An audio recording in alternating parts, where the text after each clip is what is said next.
sí puedo presentar, entonces presento si quieres, ¿no? Adelante. Lo que es chistoso es que como que no sé por qué. Yo creo que voy a presentar desde PDF para que se vea completa. Ok. Lo que quería yo, o sea, como comentarles a todos los asistentes a la charla y que lo padre es que, bueno, les quiero platicar que mi experiencia un poco con el diseño de paisaje naturalista en México y una breve introducción, no es una charla muy larga, porque es una charla cortita, para que entiendan, digo, ya me imagino que ya saben algo y algo les habrán platicado el diseño naturalista de paisaje, pero es como mi experiencia, ¿no? Porque, entonces, bueno, lo primero, bueno, yo soy Fernanda Rionda, tengo una empresa de diseño de paisaje naturalista. Y lo que quiero explicarles antes de entrar al contexto en México sobre el diseño naturalista de paisajes, ¿qué es el diseño naturalista de paisaje? Bueno, ya me imagino Mónica me presentó, no necesitamos volvernos a presentar. Vamos a hablar un poquito. No, te estaba esperando. Ay, no. Bueno, soy jardinera, me gustan muchísimo las dalias, llevo ya casi 20 años trabajando con diseño naturalista del paisaje. Y bueno, soy una conversa porque yo estudié Relaciones Internacionales en la Ibero, después hice un diplomado de paisaje, y me empecé a dedicar profesionalmente a esto. Tengo un vivero y bueno, y gracias Mónica porque pusiste ahí en el título la doctora. No soy para nada doctora, todavía soy apenas maestra, pero pues gracias por darme un título gratis. Soy miembro de la Sociedad de Arquitectos Paisajistas de México y tengo varios cursos online y presenciales. Y pues ya estamos, vamos a hablar un poquito de qué es el naturalismo, ¿no? Y qué vamos a esperar de esta plática. El chiste de esta plática es que ustedes se puedan ver como futuros diseñadores de paisaje o como futuros proveedores de la industria del diseño del paisaje o como futuros colaboradores, especialistas. La disciplina del diseño de paisaje es multidisciplinar, no nada más estamos hablando de puros arquitectos paisajistas o diseñadores en sí, sino que necesitamos de una gran cantidad de personas de diferentes profesiones. Entonces, ¿en qué pueden ustedes ver una oportunidad de negocio o de colaboración académica en el diseño naturalista del paisaje? Porque a mí lo que me interesa es promover el diseño naturalista del paisaje. No nada más esto no se trata solamente sobre cómo es mi empresa, sino me interesa mucho formar futuros paisajistas. Esto es desde mi experiencia, ¿no? No puedo formar yo biólogos porque yo no soy bióloga, pero sí puedo formar paisajistas y hay muchas oportunidades y realmente no es necesario tener la profesión de paisajista para intervenir en esta línea de negocio, ¿no? Bueno, lo primero vamos a entender, ¿no? ¿Qué es el naturalismo? Bueno, nada hecho por el hombre es realmente natural. Esto es dicho por Piet Oudolf, uno de los paisajistas naturalistas más importantes del mundo hoy en día, ¿no? Nosotros vamos a entender con esta charla cuál es el significado de la palabra naturalismo, cómo percibimos el naturalismo y cómo interpretamos el naturalismo, ¿no? Esta es no se las voy a leer, pero la pueden hacer captura de pantalla, ¿no? Esto está tomado del diccionario de la Real Academia de la Lengua Española, ¿no? Y dice, no, consideramos a la naturaleza como un referente de la realidad, porque no existe otra definición realmente en español que tenga que ver con diseño naturalista de paisaje. Y a mí me encantó porque realmente no hay nadie más fácil que podemos referirnos a la naturaleza que los diseñadores de paisaje. Entonces, bueno, esta me encantó y esa es la que yo tomo y es la que uso, ¿no? El diseño naturalista contemporáneo obviamente se va a inspirar en patrones que la naturaleza ofrece, se basa en comunidades de plantas, pueden ser literales o adaptadas. Me refiero a que si estamos hablando de una restauración ecológica, pues vamos a tratar de hacerlo lo más parecido posible, aunque muchas veces es muy difícil porque no se puede hacer tal cual una restauración, sobre todo si el sitio ya está muy, muy lastimado o muy intervenido o es en medio de una ciudad y queremos copiar una comunidad existente, pues no se puede, pero vamos a tratar de hacerlo más. O adaptadas, me refiero a introduciendo plantas que no son nativas, sino exóticas no invasoras, y con esto siempre causo controversia, ni modo, ya me acostumbré, entonces no. Pero bueno, con estas tres frases parece que vamos a describir la esencia del diseño naturalista del paisaje, o nada más es todo o hay más, ¿no? Algo que a mí me gusta decir es, bueno, el hombre, o sea, la raza humana plaza en un jardín o en un paisaje diseñado nuestro propio aprendizaje o interpretación de la naturaleza. No es lo mismo cómo interpreto la naturaleza yo, que nací en la Ciudad de México, que una persona que nació en Mérida, o una persona que nació en Japón, o una persona que nació en Irlanda. Cada quien aprende desde su infancia qué es naturaleza, cómo lo vamos a interpretar y qué es lo que deseamos a la hora de diseñar. siempre ha habido dos impulsos frente a la naturaleza. Bueno, obviamente durante millones de años, bueno, miles de años, milenios y demás, el hombre se dedicó a controlar la naturaleza porque si no la naturaleza lo acababa, ¿no? Era una cuestión de supervivencia. Conforme más hemos sido más civilizados, que no me parece que somos civilizados en lo absoluto, pero bueno, ese es otro tema, va una tendencia, sobre todo en diseño de paisaje, a ya no controlar tanto la naturaleza, ¿no? La seguimos controlando terriblemente y destruyendo, pero nosotros los paisajistas tenemos esta parte de por lo menos intentar, y me refiero a la naturaleza, es no podar las plantas en un seto cuadrado y demás, ¿no? O sea, siempre todo lo que yo hablo vamos a aterrizarlo a paisaje, no nos vamos a ir por ahí por las ramas, de cosas muy complicadas.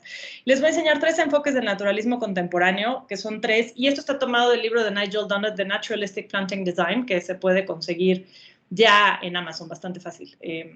Y les voy a explicar, más o menos identificar así por encimita esas 3 corrientes para que vean ustedes si alguien de aquí es un diseñador de paisaje, en dónde se ubican o en dónde les gustaría meterse, porque son como las 3 tendencias que hay ahora, ¿no? Vamos a ver un poquito de historia, no mucha, pero un poquito, y vamos a hablar en dónde empezó esto, ¿no? ¿Qué pasó primero? ¿Qué había primero? ¿Qué había en 1600, 1700? Tenemos, por supuesto, el jardinero. Yo creo que es el jardinero más famoso del mundo en la historia. Es muy, muy famoso por el impacto que tuvo el imperio francés en ese momento, ¿no? Entonces, es el jardinero de Luis XVI. Sí que veíamos un ejemplo clarísimo de cómo controlar la naturaleza, ¿no? Y había una cosa muy clara, si se fijan, ahí les dibujé, les dejé los apuntes, las de estas, porque en PowerPoint me cuesta, o sea, aquí en PDF no puedo hacer anotaciones. Una línea recta desde el centro de lo que es la casa, le llamo la casa porque así le llaman en literatura, aunque es un castillo, el centro de la casa, la habitación del rey o del dueño de la casa, se ve hacia el infinito en línea recta. Es facilísimo identificarlo. Lo mismo podemos ver con el plano de Versalles. Eso que está en amarillo es la casa, eso que está circulado en rojo es el cuarto del rey y todo, si ustedes se paran en el centro de Versalles, ven hacia el infinito, hacia el pueblo de atrás que está diseñado en base a lo que es el trazo de Versalles y el jardín, ¿no? Eso es una limitante muy grande que tenían los diseñadores de paisaje en ese entonces, pero así se diseñaba todo. ¿Y qué pasó después? ¿Dónde empezó este impulso por cambiar el diseño naturalista, el diseño de paisaje a diseño naturalista de paisaje? Bueno, con la escuela inglesa, y vamos a pasar de lo formal a lo romántico. Y van a ver esta clase de casas que van a decir, bueno, está loca Fernanda, porque yo la veo igual de formal, igual de, pues la veo pues muy parecida, pues como un mini Versalles. Y estos son los 3 precursores del naturalismo. No vamos a hablar en detalle de cada uno, pero para que los tengan en cuenta y después busquen su trabajo. Sir John Vanbrugh contó que parece que se prestaron la misma peluca y todo, pues, digo, son contemporáneos totalmente, ¿no? ¿Qué cambio hizo? Y él hizo un cambio que a primera vista no lo vemos aquí, pero es importantísimo. Si se fijan, ese camino recto desde el centro de la casa se interrumpe y ya no puede uno llegar en línea recta a la casa. Eso es la aportación más importante al diseño naturalista del paisaje que hizo la escuela inglesa en esa época. Este camino amarillo que ven es lo que usan las personas hoy en día para llegar a Castle Howard. No puedes llegar en línea recta como puedes llegar a Versalles.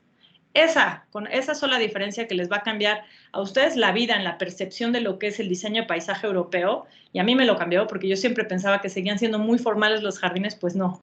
Y la idea es ver la casa desde otro punto de vista, como si fuera natural, como si la casa hubiera aparecido ahí. Ahorita lo van a ver, este es otro diseñador de esa época, Capability Brown, ya es posterior, es casi 80 años después. Uno de sus trabajos más emblemáticos es el Palacio, bueno, Chatsworth, es una casa está como en el norte de Inglaterra, no está tan cerca de Londres, como a 3-4 horas, no es tan fácil de visitar, pero es exactamente lo mismo. Y justamente logra que la casa se vea de lejos en un entorno más naturalista, más romántico. Si se fijan, sí está, este es Blenheim, que es donde nació Winston Churchill, pues ya no existe un camino ya per se, es un camino visual de pasto, lo que ustedes quieran y manden, pero ya no es un lugar, o sea, yo no puedo llegar a Blenheim así tampoco en línea recta, se llega de lado, ¿no? Y así se ve desde Chatsworth la inmensidad del lugar, ¿no? Es mucho más natural, por ejemplo, hacían muchas cosas como excavar como estanques y entonces rellenaban las lomitas, aunque ya ahí es un terreno que no es tan plano, entonces es natural, pero creaban bosques así como como si fueran bosques naturales parecidos a lo que se estaba pintando en ese momento, ¿no? El romanticismo y bueno, por ejemplo, ahí hay un ciprés italiano y cosas que sabemos que no son de ahí, usaban muchísimo también el cedro del Líbano y cosas así, pero bueno, esto es lo que vemos en ese momento. Entonces, cualquiera que vea una casa inglesa de esa época ya sabe que no es lo mismo que Versalles y no es lo mismo que estaba ocurriendo en Francia 100 años antes, 80 años antes, 50 años antes o 20 años antes, ¿no? Depende. Esta es una foto tomada desde de la parte de abajo del lago en Stowe y no puede uno, o sea, hay muchos obstáculos que no nos impiden llegar en línea recta, sin embargo, ellos seguían pensando que quitar árboles en línea recta era lo correcto, pero la casa ya no estaba ubicada de la misma forma, ¿no? Después sigue el movimiento Arts and Crafts, que es siglo XIX, principios del siglo XX, con la primera persona de la que vamos a hablar, que es William Robinson, el autor del libro The Wild Garden, que todo mundo debe tener en su biblioteca. La versión de abajo obviamente es la original, pero la que están viendo ahí se consigue también en Amazon y es increíble porque tiene ilustraciones originales y fotos de su jardín hoy en día, porque el jardín existe y se puede visitar. Él empezó a decir, bueno, vamos a hacer un jardín que parezca natural, vamos a meter lo que parece, no sé, plantaciones como de sotobosque, plantaciones de, no pradera, porque no era estilo pradera, pero cosas mucho más románticas y que fue lo que caracterizó el clásico cottage garden inglés y el movimiento romántico de principios del siglo XX y anterior, o sea, todo el siglo, finales del XVIII, XIX y principios del siglo XX, ¿no? ¿Qué pasa? Al mismo tiempo estaban pasando otras cosas, por ejemplo, en Francia con el famosísimo jardín impresionista de Claude Monet, que sabemos que creó el jardín para después pintarlo. Así que es cosa de qué es primero, el jardinero o el pintor. Yo insisto que es primero el jardinero. Él decía que su más grande obra de arte era su jardín, ¿no? Mientras tanto, en Inglaterra tenemos voy a cerrar tantito la ventana, perdón. Ay, no, es que está como un helicóptero pasó, no sé qué estaba, un escándalo, pero aquí está, perdónenme. Este dúo creativo que a mí me encanta, que es Sir Edwin Lutyens y Gertrude Jekyll. Sir Edwin Lutyens es el arquitecto de finales del XIX, principios del XX de Inglaterra hacia el imperio. Él diseñó todo lo que es la ciudad de Nueva Delhi. Se llamaba, o sea, estaba la antigua ciudad de Delhi y él diseñó todo lo que es el urbanismo y el palacio del virrey y demás. En Nueva Delhi y le pedía a Gertrude Jekyll que le hiciera todos sus jardines, ¿no? Ella es famosa porque al final de su vida se quedó ciega y estaba obsesionada con el uso del color. Son cosas que hoy en día se ven hasta pasadas de moda porque diseñar un jardín con base en el color es algo que se ve, es totalmente victoriano, no es algo que hago yo, ni mucho menos. Cuando los clientes me piden que les diseñe un jardín de tal color, les explico, ¿no? Pero bueno, y no lo hago. Pero en el contexto en el que se entendía ella, y está obsesionada con el color porque fue perdiendo la vista hasta quedarse totalmente ciega.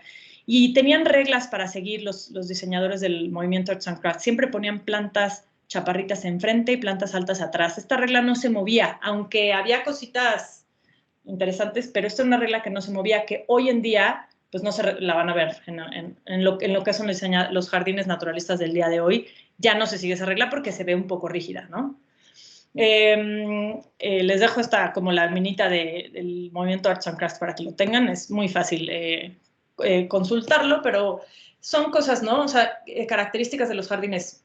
Usaban las plantas como medio de expresión artística. No es que fueran naturalistas que quisieran copiar absolutamente la naturaleza, sobre todo Gertrude Jekyll, ¿no? Ella no era tan purista como William Robinson, pero tenía sus reglas y modas en cuanto al color. Había cosas que llegaban del Imperio Británico y se ponían en moda un cultivar de algún tipo de planta o flor y, bueno, era una locura, ¿no? Y el jardín tomó el símbolo de estatus en la sociedad victoriana porque no era exclusivo ya de las casas grandes como Blenheim y Chatsworth que vimos atrás, ¿no? O Castle Howard, ya cualquier inglés de cualquier ciudad o en el campo, o sea, en el campo es más fácil, pero en las ciudades tenían pequeños jardines producto de la revolución industrial.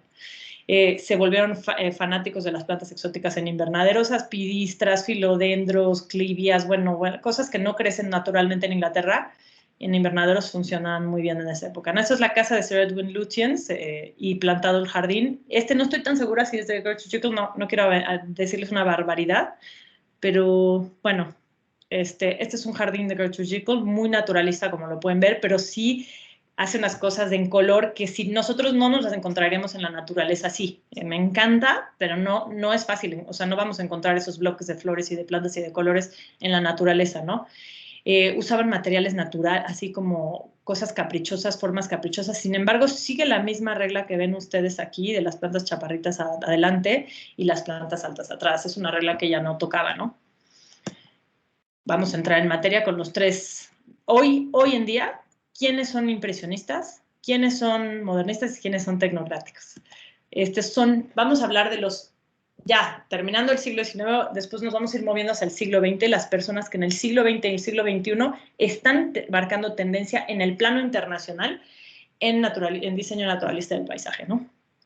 Christopher Lloyd, que seguramente muchos ya lo conocen, el clásico jardinero también tenía muchos colores, como que su época cumbre fue de los 60, de los años 60 a los años 80, y era muy del estilo de Gertrude Jekyll, como que no había avanzado tanto, parece mucho, casi arts and crafts, ¿no? Es el rey de la dalia ornamental, que bueno, es algo que yo no uso en paisaje porque no me parece que se ve natural, pero se vale, ¿no? O sea, aquí cada quien se puede identificar con cualquier estilo que se pueda identificar y no pasa absolutamente nada, porque si no sería aburridísimo si todos diseñáramos igual.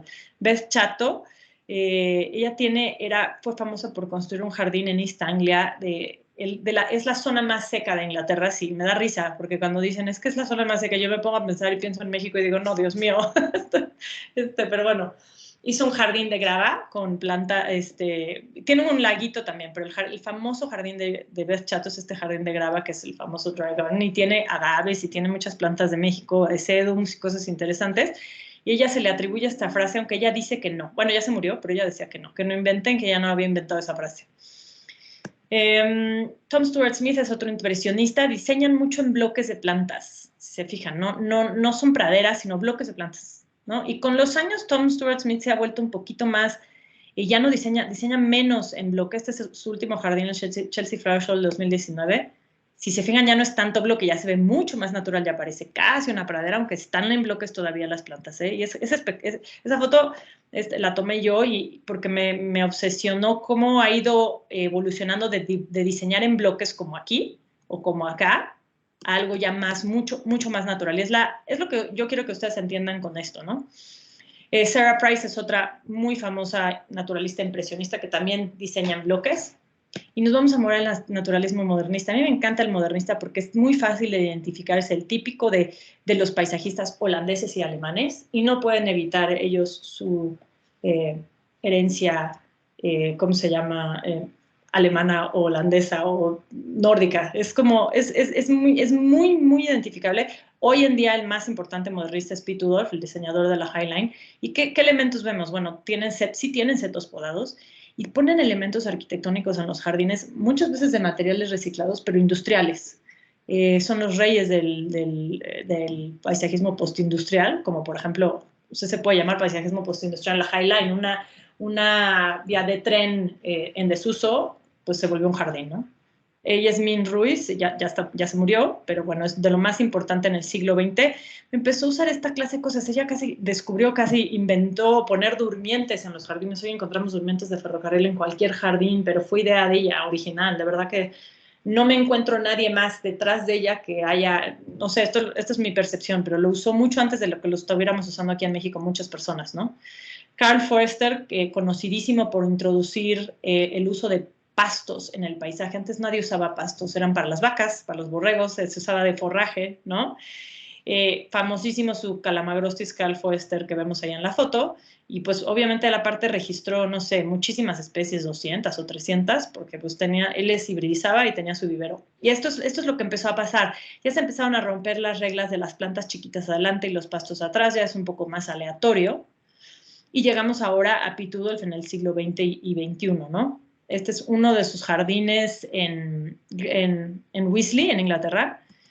Me encanta este plano porque para los que me dicen, no, es que yo no sé usar AutoCAD o no sé, o sea, claro que sí, o sea, cualquier despacho de arquitectura de paisaje, pero lo que les quiero decir es para diseñar una plantación sin hacer nada o sea, no se necesita más que papel y colores, ¿no? Así es como diseña Piet Oudolf. Este es un camino de 100 metros de largo y como 18 de ancho, me parece, más o menos.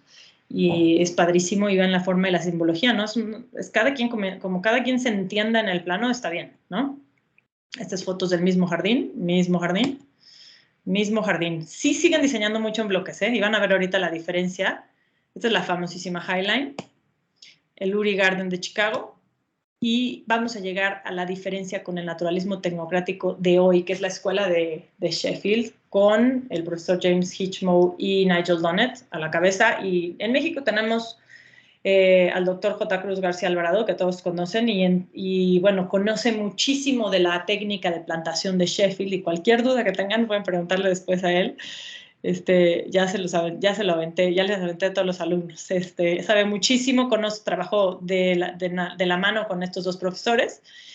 Y es más biogeográfico, diseñan mezclas de plantas más, no tanto en bloques, sin embargo, nunca dejan de lado que es artístico, que no es 100% natural, y además sí utilizan plantas no nativas, exóticas no invasoras, en sus jardines, y es totalmente comprensible por qué en Inglaterra son empáticos ante ese uso de ese tipo de plantas, y la razón es porque el espacio natural en Inglaterra está tan intervenido desde la época de los romanos o antes, y es tan chiquito el país que quedan muy pocos espacios no tocados por el hombre, a la diferencia con México y Estados Unidos, que tenemos áreas protegidas sin tocar, como Yellowstone National Park, o en México hay muchísimas zonas que no se tocan, porque de verdad, o sea, son zonas protegidas.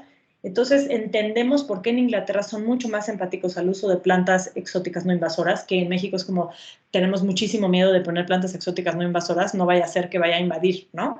Porque hay un riesgo, pero si se maneja de forma responsable, creo que se puede lograr. Sobre todo porque es chistoso como hoy en México, en las ciudades, pues no hay ni una sola planta nativa, y sin embargo, a la hora que hacemos una mezcla con plantas nativas y exóticas no invasoras, luego causamos controversia y me empieza a regañar a mí todo el mundo, y nadie, o sea, todo el mundo ve que en Reforma y no hay una sola planta nativa, ¿no?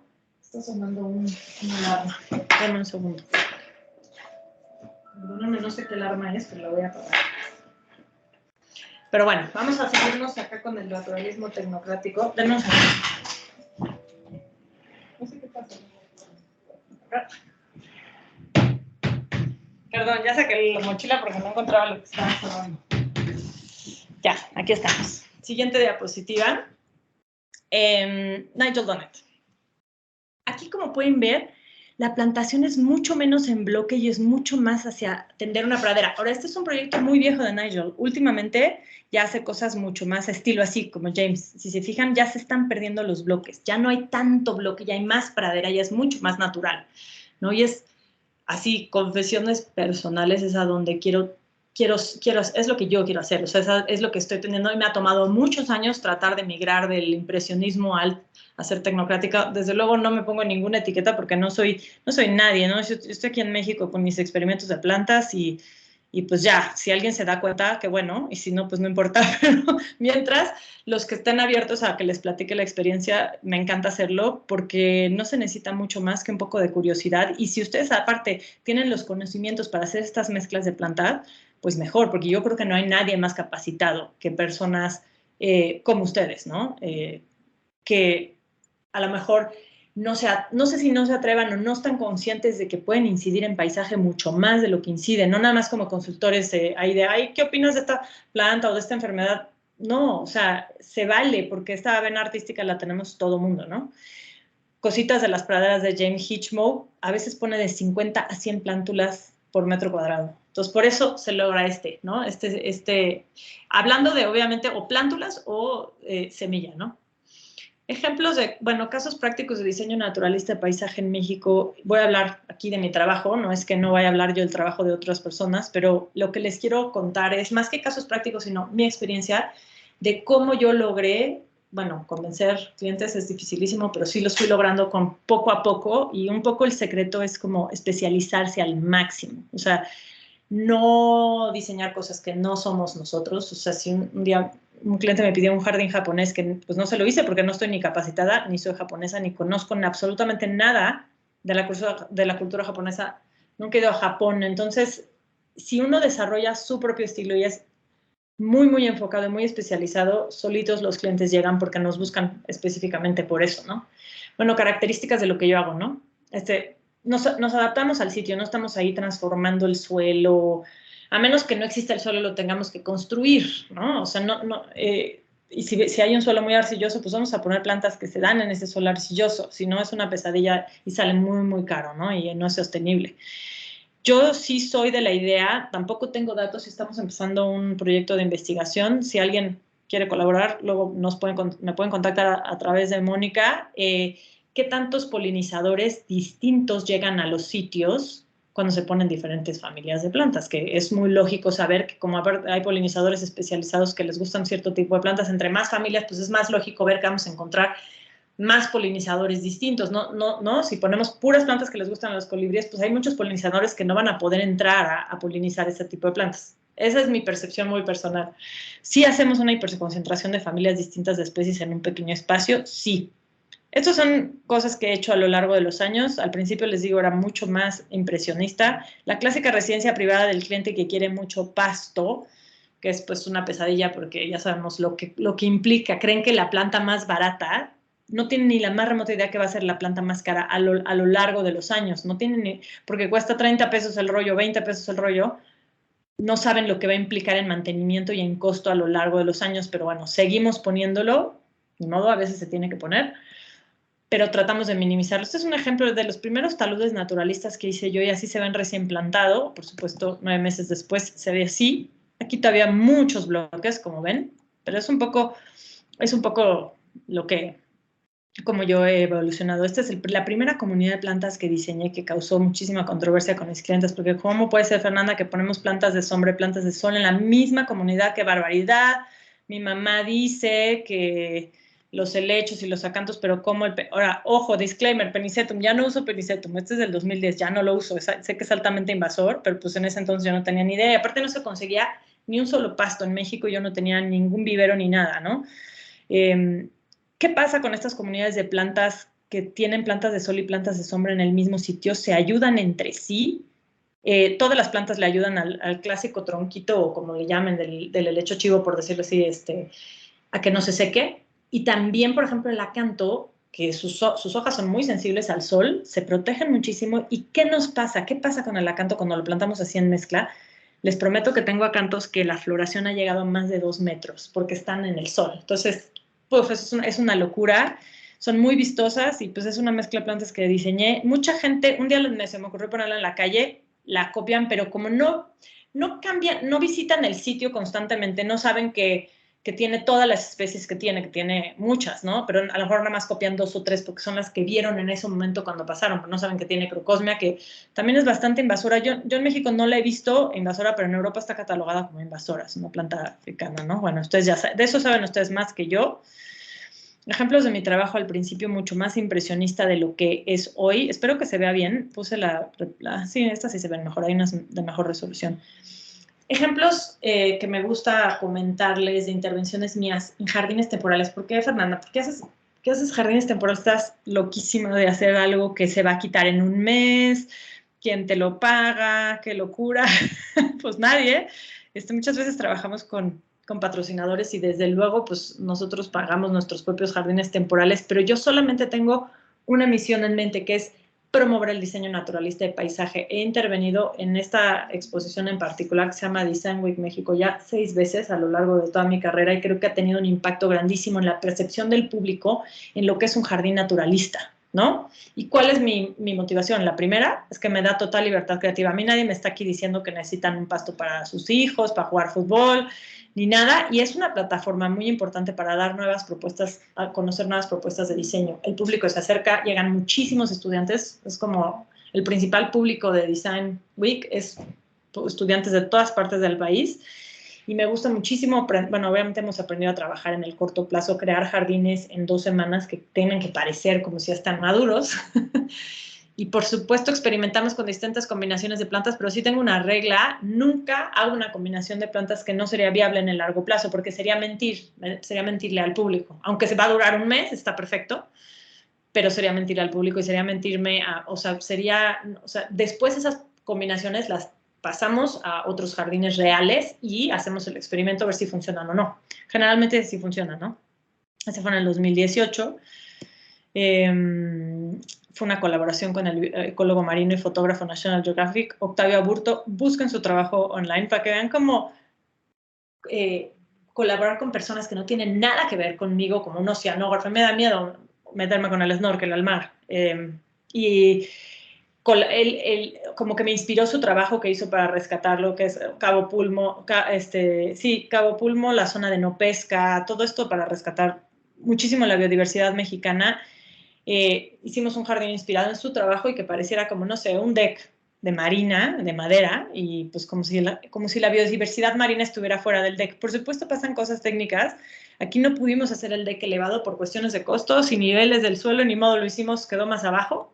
Y pues se ve muy lindo. Nadie entendió realmente que estaba inspirado en el trabajo de Octavio Aburto, pero no importa, porque comunicamos a nivel de Design Week México, comunicamos el trabajo de esta persona, que nadie sabría que está haciendo Octavio Aburto, y a nivel de donde él trabaja y en Scripps de San Diego y eso, pues se habló del jardín de Design Week y de las dalias. Aquí puse dalias sencillas, algunas dalias silvestres también, ruelias. Aquí ya empiezo yo a usar más plantas nativas de México, que antes de verdad no había, era muy difícil conseguirlas, ¿no? Toronjil, hay una salvia por allá atrás azul y demás, ¿no? Este es del 2019 en el que yo ya empiezo a dejar de plantar todavía mucho menos en bloques y es uno de mis jardines más con aspecto de pradera de los que he hecho. Así estaba el sitio. Todos estos jardines son temporales. Fue un jardín de espejos, nos donaron espejos, las marcas le buscan regalarte su material para que avises que estás usando materiales de, por ejemplo, mármoles Arca, Saint-Gobain, los espejos, y luego nos conviene, son estrategias de marketing de las marcas y es maravilloso porque si no tuviéramos esos patrocinios no podríamos hacer estos jardines. Una cosa es que yo ponga las plantas, pero no me alcanzaría para comprar el material como el mármol que tenemos aquí abajo. Las galerías de arte nos prestan arte y pues es imposible que yo pueda llegar y comprar unas esculturas de estas para un jardín de un mes.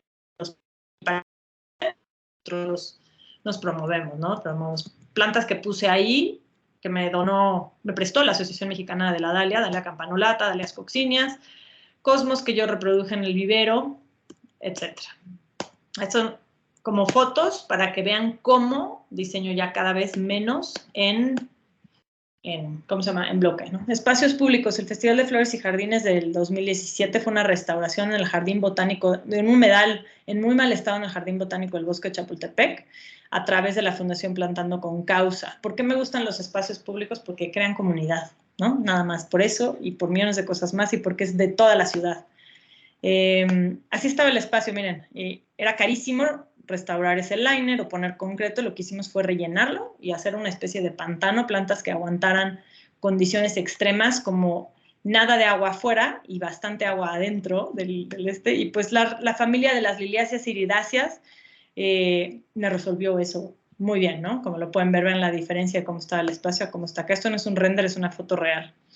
Y la colección del jardín de dalias, la colección de dalias silvestres del Jardín Botánico del Bosque de Chapultepec, bueno, me han criticado muchísimo porque tiene mucha sombra, sí tiene sombra, una sección de mucho sol, pero pues es el espacio que me dieron y cuando me dijeron, ¿quieres hacer una colección de dalias aquí? Yo les pedí un espacio con mucho más sol y no me lo pudieron dar, no porque no quisieran, era el espacio que estaba asignado, porque implicaba quitar otro jardín y dije, perfecto, lo hacemos, no importa, ¿no? Con la colaboración de la Asociación Mexicana de la Dalia, porque siempre todo el mundo llega y opina, ¿no? Y critican, y yo digo, bueno, no existiría si no estuvieran ahí, y se dan muy bien muchas de las dalias. El espacio estaba así. No estoy diciendo que el trabajo sea malo, pero no es naturalista.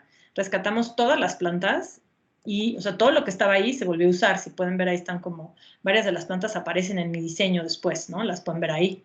Los palos locos, varias cosas, algunos agaves.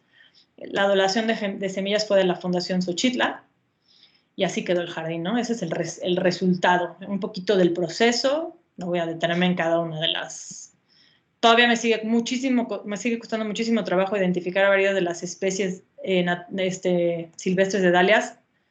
Se confunden mucho y luego se hibridizan mucho entre ellas y luego no salen, ¿no? Salen unas cosas ahí diferentes. Ejemplo de los polinizadores en pacífica convivencia. Y pues ya son las colaboraciones, las personas que colaboraron haciendo el trabajo, ¿no? Esta es una dalia que me encontré, es una foto que me gusta poner en Veracruz, que seguramente ustedes saben más, y fotos más de lo que es la aplicación del diseño naturalista del paisaje en residencias de clientes privados en México, ¿no? Esto es lo que hemos logrado. Sí, sabemos que son clientes privados, sabemos que no todo el mundo puede tener jardines de este tamaño, pero no quiere decir que no podemos hacer cosas como, por ejemplo, esta pradera de azotea. Esta es una azotea, ¿no? No se crean que es muy grande. Las fotos luego mienten porque se sacan como con gran angular, pero miren lo que logramos en una azotea de jardineras de fibra de vidrio, que ya se ve mucho menos por bloques, ¿no? Sí se ve, parece mucho más pradera, si se fijan en las imágenes, ¿no? Y ya por último, unas últimas fotitos de nuestra chinampa en Xochimilco.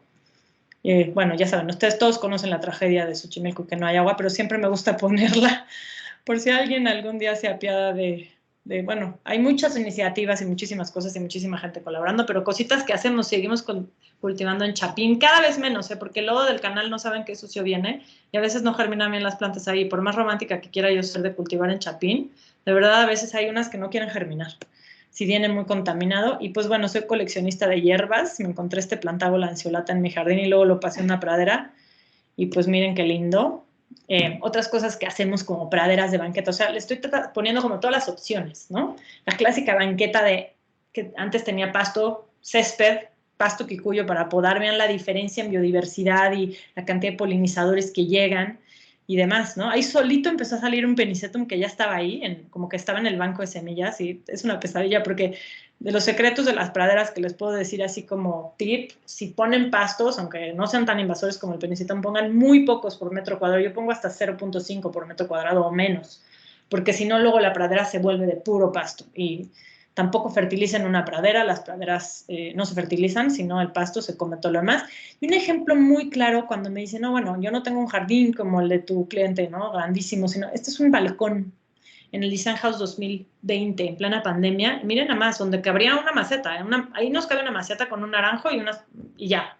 Vean la diferencia de hacer una jardinera con esto yo les llamo mínimo de espacio, máximo de biodiversidad. Y fue muy exitoso, funcionó muy bien. Es un mini espacio. Ese jardín interior sí tenía un letrero ahí que, bueno, era una exposición, no nos dieron espacio exterior ese año, pero me pareció que valió la pena intentar y que viera la gente cómo poniendo ciertas plantas en combinación funciona muy bien. Plantas que he reproducido resulta que es súper invasora, pero son cosas pero no saben cómo es alimento de pájaros, o sea, depende, ¿no? Depende, he hecho muchas cosas, achicoria funciona muy bien en las praderas, Lignis loscuculi es una planta nativa de Irlanda, todavía no estoy tan segura si es invasora o no en México, estamos haciendo pruebas. Y pues ya, muchísimas gracias a todos y abrimos, si quieres, Mónica, el micrófono o tú me vas a ir leyendo las preguntas y Sí, respuestas porque sé que van a tener muchísimas. Les dejo la bibliografía aquí para no dejar mi foto y para que vayan. realmente nos apuntan los comentarios y preguntas. De hecho, hay una pregunta de parte de Jorge López sobre los jardines Zen, pero bueno, ya dijiste que tú no haces jardines Zen, pero bueno. No sé, no sé, ¿no? ¿Sabes qué creo, Jorge? Y está muy bien, cada quien debe especializarse en lo que uno sabe hacer. Yo sería una impostora del jardín zen. Por eso luego los jardines zen se ven tan mal, porque no lo saben, o sea, de verdad, a veces dicen, no es como, se ve mal porque no lo hacen las personas que son de la cultura japonesa, ¿no? O que practican el Zen. O que practican el zen. Sí. Si pregunta dice si la escala es importante en jardines o no. ¿O cómo No, consideras la escala ahí? o sea, la escala del jardín, o sea, la escala, sí, a ver, la escala del jardín no importa, puedes hacer, o sea, vamos a tomar la pregunta como con dos aristas, porque no entendí bien cuál es de las dos, pero se puede hacer un jardín naturalista en el espacio más pequeño, como lo vieron en el jardín mínimo. Y segundo, sí importa mucho la escala en el jardín. ¿A qué me refiero? Estamos acostumbrados a un jardín que tiene nada más dos escalas, árboles y pasto. Y perdemos esta escala intermedia, que es una cosa que a mí o sea, esta escala intermedia de las plantas o sea, como de los arbustos y demás, que yo la exploto muchísimo y es parte de lo que hace cómo se ven mis jardines, como que las plantas te abrazan. Estoy tratando de ver si en esta foto puedo ejemplificarlo. Y muchas veces o sea, no hay que casarse tanto con la escala, no tengan miedo de meter cosas que a lo mejor la van a ver muy, o sea, yo juego con las escalas en las praderas y pongo plantas muy chiquitas y plantas muy grandes juntas, ¿no? No tengan miedo tampoco de eso, ¿no? Estoy viendo si tengo una foto del jardín del Design House de este año. O sea, vean esto, o sea, esta casa antes de llegar yo, tenías nada más la escala de los árboles que son del sitio. Estos encinos, desde luego, estaban ahí, ¿no? Y no los planté yo. No estamos viendo tus encinos, Ay, tu foto. ¿no los ven? ¿Qué ven? Ah, ahora sí, ya. Está lento, ¿verdad? Ya. Sí, ¿Ya los las vieron? encinos. Ajá. Esta escala intermedia para mí es la más importante. También los árboles son muy importantes, pero muchas veces nos obsesionamos, sobre todo en jardines pequeños, con llenar de árboles o este tema de la reforestación sin sentido. No olviden el potencial que tiene de atraer biodiversidad la escala intermedia, que es el arbusto, y no solo el arbusto, las plantas herbáceas. Este jardín uno entra y hazte cuenta que te están abrazando. Y cambia muchísimo la percepción. Espero haber contestado y no haber malentendido la respuesta. Creo que la contestaste muy bien en los dos aspectos, ¿no? Él se refería al tamaño del jardín. No, hombre, pueden hacerlo sí. en cualquier espacio, como lo vieron en ese, ¿no? En cualquier espacio. O sea, no saben Aunque cómo. me imagino que el tamaño del espacio también implica qué escalas puedes meter, ¿no? O sea, no vas a meter una ceiba en un pequeño jardín. Por favor, ¿no? Porque luego lo hacen, ¿eh? Sí lo hacen. Sí lo hacen. Me ha pasado como nos ha pasado a todos. Vean el jardín mínimo. O sea, les digo, en lugar de que nos quepa un naranjo con una maceta, nos caben ahí 14 especies diferentes. Claro, maximizar el número de especies. Ajá. Tenemos aquí una pregunta de Guillermo Armando Moreno, que dice, ¿se ha hecho algún estudio sobre la importancia del diseño del paisaje sobre su impacto ambiental como beneficio ambiental? Digo, en reducción de temperatura, liberación de oxígeno. Sí. Hay muchísimos. En México estamos trabajando, de hecho, en algunos, pero de lo más, digo, hay muchísimos. Cualquier publicación de la Universidad de Sheffield, de cualquiera de estos dos profesores, Nigel Dunnett y James Hitchmoe, si ustedes tienen acceso a todas a través de la red de universidades, de publicaciones universitarias, de estas que se descargan de sus bases de datos de ellos, les recomiendo, incluso Noel Kingsbury tiene varios, pero muchos de esos estudios están compilados en un libro que se llama, creo que tengo aquí al final, ahorita les digo, de... no, ninguno de estos es. Ahorita les digo, lo tengo por acá. Ahorita no me acuerdo, pero es de, aquí está, The Dynamic Landscape, está aquí. Aquí vienen un chorro de los resultados de todos los estudios que han hecho ellos. También Dusty Gedge es otro inglés, que él es totalmente distinto, porque nada más es como el presidente del Consejo Europeo de Techos Verdes. Tiene muchísima información en su página web. Sí. Ahí pueden Era lo que te iba a comentar, en Techos Verdes, tan solo en Techos Verdes, sí hay bastantes estudios del impacto sobre las islas de calor, ¿no? Sobre la isla de calor, exactamente. Justamente Dusty Gedge, sí, y los invito a que lo sigan en redes sociales, es súper poco ortodoxo, dice groserías, se enoja muchísimo, es lo máximo. Y de hecho, él vino un día a México, a Texcoco, a ver el techo verde. ¿Qué es la UAM que está ahí? Ahorita se me fue el nombre. Que hay un techo verde en Texcoco. ¿Qué universidad está ahí? Ahorita se me fue el nombre. Es la UAM. Del Estado de México. Sí. Y también Chapingo. El Chapingo, perdón, el Chapingo. Yo no conozco ese techo verde. Me dijo él por Instagram, me dijo, Fernanda, es una maravilla ese techo verde en biodiversidad, en no sé qué. Él no es tanto de diseño de paisaje, así como desde el punto de vista estético. Él es 100% biodiversidad. Les recomiendo muchísimo que lo sigan, ¿eh? Es mucho de lo que yo he aprendido es siguiendo a estas personas y comprando sus libros, leyendo sus publicaciones. Luego tienen blogs. Los blogs son utilísimos, ¿no? Y te redirigen a los artículos de investigación. Muy bien, muchas gracias. Mira, también tenemos un comentario de Arturo Pérez Vázquez. Fernanda, felicidades. Gracias, Arturo. ¿Qué tendencias en diseño de paisaje están explorándose y en función de qué aspectos? Mira, yo, así, lo que yo estoy obsesionada, o sea, hay muchas, pero en general, yo creo que ahorita la onda, sí, son las praderas. Y yo creo que vale muchísimo la pena explorar esa parte. Por lo menos en México ya estamos empezando estudios serios en la Chinampa, en Xochimilco. Si alguien está interesado en colaborar, estoy súper abierta porque yo lo único que pido es que la gente que sea amante de las plantas. Esa es una. Y la otra, obviamente, y ahora no voy a hablar de mí, les recomiendo mucho que busquen un paisajista, se llama Kong Jianyu. Luego, si quieres, no sé si luego les escribo el nombre, porque ya saben que en chino es como, no sé si en el chat ahorita se los escribo. Él tiene una empresa que se llama Turenscape en China y él está explorando la tendencia de las ciudades esponja. O sea, no es el rain garden nada más, ¿no? Él va mucho más allá. No nada más es un jardín de lluvia.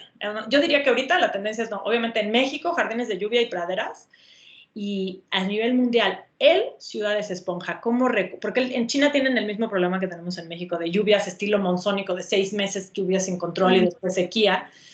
Y él ha hecho diseños de paisaje, por ejemplo, en universidades en China, en el centro de la universidad, con cultivos de arroz.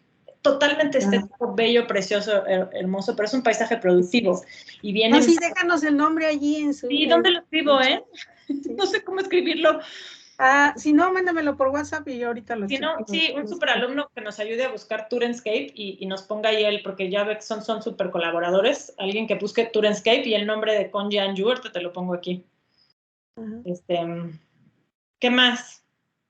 Bien, el Martín Alfonso Mendoza Briceño, el doctor Martín, nos está, te está solicitando, dice esto. Danos 1 o 2 ideas para jardines en el campus Veracruz, que estamos aquí a 26 kilómetros del puerto de Veracruz, a orilla de carretera, en zona rural. ¿Qué pensarías de huertos o solares familiares veracruzanos? Mira, son como 2 partes. Yo las ideas, no conozco el sitio, tendría que conocer el sitio, pero sí sé que el doctor J. Cruz Alvarado tiene unas ideas de locura ahorita, que aparte me comunico mucho constantemente con él y de hecho hasta le pasé unas semillas. Háblenle y participen con él porque tiene unas ideas espectaculares. O sea, no podría yo como decirte ahorita si no conozco el sitio, ¿no?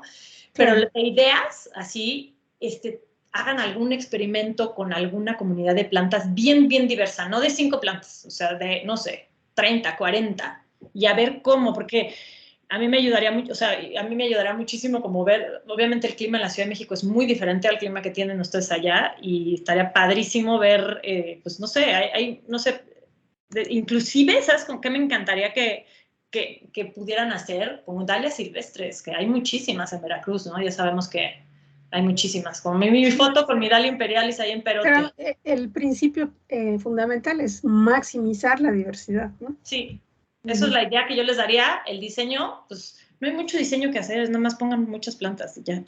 No se preocupen tanto por eso, o sea, de verdad. Porque aparte, si ustedes hacen nada más una super pradera así, no pasa nada, ¿no? Ya va a dar de qué hablar, la publicamos por los lugares, la presumimos, me la mandan luego la foto para yo en mis clases decirlo.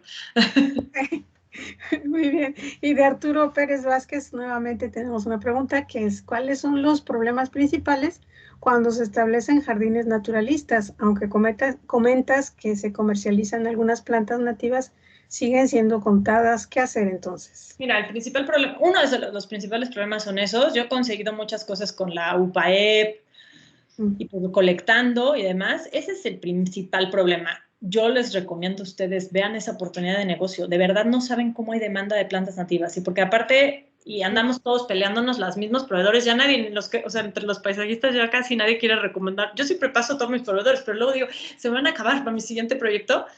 O sea, yo lo veo para ustedes, oportunidad de negocio de oro, de verdad, ¿eh? O sea, pastos, hay mucha demanda de pastos, nos hacen falta muchos pastos no invasores. Bueno, todos tienden a ser invasores, ¿no? Y sobre todo si le ponemos sulfato de amonio porque el jardinero cree que necesita sulfato de amonio, la pradera, ¿no? Eso es otro limitante, el mantenimiento, ¿no? La gente percibe al principio, creen que está descuidada, creen que necesita fertilizar y luego no la saben regar, porque aunque hagamos... Luego otro día les presento un jardín que hice en la Torre Omega que es de 0 riego. Aunque es de 0 riego, o sea, ese sobrevive con los ciclos de la Ciudad de México. Los primeros 6 meses lo regué. O sea, se tenía que regar porque es nuevo, ¿no? Pero el cliente, no, ya no vamos a regar. No, sí, sí hay que regarlo porque es nuevo. Después ya no. Se establezca y después ya no. Después ya no, ¿no? Entonces, la percepción de mantenimiento es muy complicada y eso, ¿no? Y lo que te comento, o sea, pónganse a producir plantas nativas. Yo, si quieren, luego le mando una lista a Mónica a ver o no sé, ustedes más bien, o sea, contactan a los paisajistas. Existe esta parte de, como si fuera un club de Toby ahí, de gente que antes la Sociedad de Arquitectos Paisajistas de México era muy cerrada y tenía puros arquitectos paisajistas dentro. Yo soy miembro y no soy arquitecto paisajista. Escriban y digan, oigan, soy yo, tengo aquí estas plantas, y se los juro que en el chat lo ponen y van y les empiezan a comprar. O sea, los clientes ahí están, y muertos de la necesidad de las plantas nativas. Sí se las pongo así, y en Veracruz que se reproduce todo así como si fuera, ¿no? O sea, al triple de la velocidad que aquí en México, bueno. Bueno, pues muchísimas gracias, Fernanda. Gracias por invitarme, Mónica. Ha sido un placer. Ahí Problemas. fueron los oficios de Cruz, precisamente, que te recomendó y me alegro mucho. Y esperemos que sigamos en contacto, ¿sí? Esta idea que nos das es muy buena de hacer colectas, seguir con esa labor de las colectas, que Cruz ya lo empezó hace tiempo, trabajamos también con él en esas colectas de plantas. Si necesitan contactar o sea, no hay más fácil que contactar a la Sociedad de Arquitectos Paisajistas. Miren, estos 4 o 5 productores, o 10 o 15 o 20, y ofrecen estas plantas, las van a empezar a comprar. Es de esas cosas porque la necesidad es altísima. Muy bien, muchas gracias. Muchísimas A todos, gracias. muchas gracias. Bye. Nos vemos.